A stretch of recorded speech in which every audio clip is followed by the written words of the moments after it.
వార్తలో సంవత్సరానికి ఒకసారి దేవుడు ఖచ్చితంగా ఇచ్చేస్తాడు.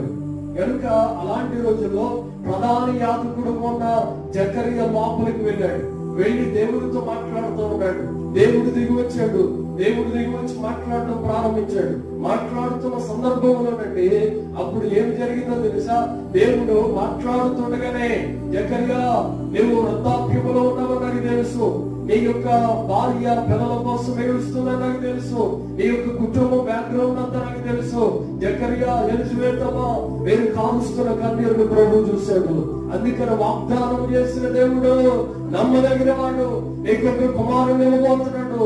ఆ కుమారుడు ఒక ఉన్నతమైన ప్రవక్తగా వాడబడబోతా ఉన్నాడు. చేతులకు స్తోత్రం చెప్పండి. హల్లెలూయా. నీకు ఒక కుమారుడు కలగబోతున్నాడు అని చెప్పగానే వృద్ధాప్యంలో ఉన్న తల్లిదండ్రులకు మతిపోయింది. జకరియా గారు లోపల